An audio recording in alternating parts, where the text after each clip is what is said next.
Hello, everyone. We are now going to see the peripheral blood flow cytometry plots from a 46-year-old man who presented with pancytopenia and dark urine.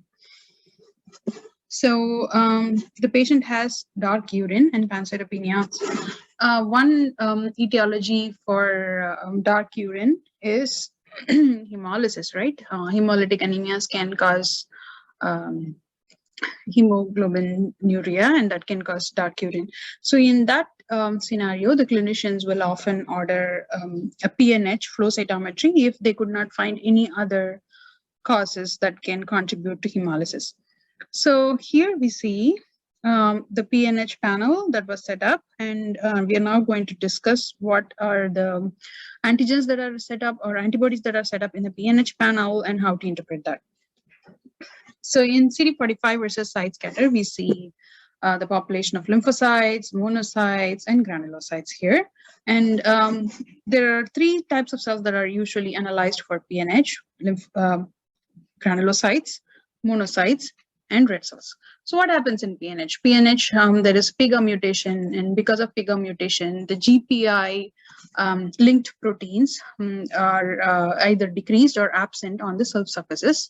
So we have different types of GPI linked proteins. For example, on the neutrophils, we have CD16 and CD24 that are GPI linked.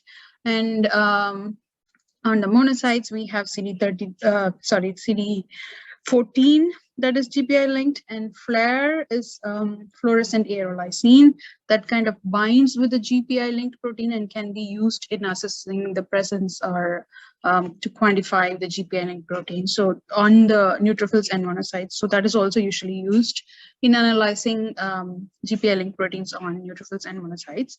And apart from that, red cells will have surface CD55, CD59. So those are the markers that are usually used to that are lost in PNH, and that's what we test for in the PNH flow cytometry also. So it is basically the lack of GPI linked proteins on the red cell surface that is contributing to hemolysis. However, while analyzing, neutrophils and monocytes are much better cells to analyze, and they're more sensitive in identifying the PNH population. So we analyze all three of them usually. And when the GPI-linked proteins are decreased on the surface of the red cells and granulocytes, we call it type 2. And if it is kind of totally absent, then it is type 3 or type 3 red cells, we call that, or we call it PNH granulocytes. So in this plot, we see here that they used CD33 and CD15. They basically use these two markers to identify the population of monocytes and neutrophils. So CD15 is the brightest in neutrophils. Same way, CD30 is brightest in monocytes. So that's what we are seeing here. The brightest CD33 positive population is isolated and painted as monocytes. Brightest CD15 is isolated and painted as neutrophils. Now that population is what we are going to follow up further for GPI linked proteins. So in the neutrophils here, CD24 and FLAIR are used. Normal neutrophils have good amount of CD24 on their surface, and FLAIR, which again binds to GPI linked proteins, will also give a high intensity of expression. So both are positive. So this blue population here is where the normal neutrophils will sit. And here we have a population in aqua that is negative for both 24 and FLAIR. So that means there is absence of GPI linked proteins in these cell populations. So these are PNH granulocytes. And the population that is painted in purple, it has some GPI linked proteins, which is why FLAIR is showing a partial positivity, and it has some CD24 on its surface. So that is type 2 granulocyte, where it is decreased but not completely absent. So we have three different sets of neutrophils in this patient's peripheral blood. Now, when we go to monocytes, we have a set of monocytes that are brightly positive for 14 and FLAIR, which are normal. And there is a population of monocytes that are negative for 14 and FLAIR, which are PNH monocytes.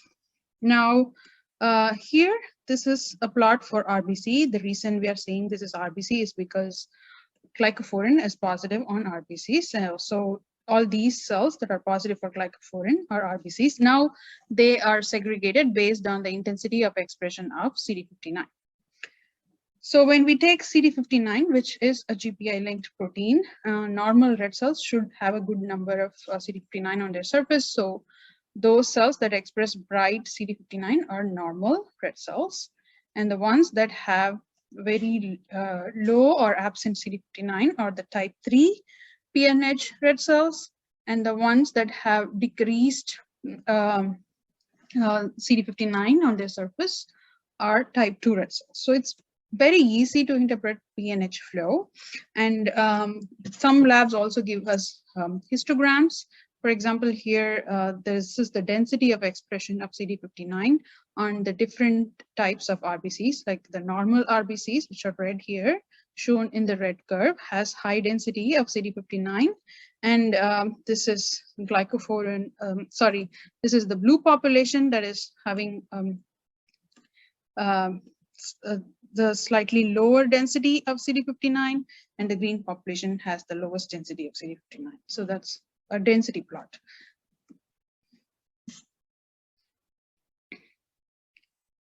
A couple of things. One is you can see this PNH clone of the granulocytes, monocytes, and PNH red cells in PNH itself, or you can also see this PNH clones in a minor quantity in other bone marrow failure syndromes, like for example MDS and aplastic anemia. All these can have a small PNH clone. So when you write a report on these cases, you just report the percentage of the PNH clones. You have to give the percentage of type 2 and type 3 for red cells, and you have to give the percentage of type 2 grants and PNH grants and PNH monocytes also. So it is very easy to interpret PNH flow. Pretty straightforward. Thank you.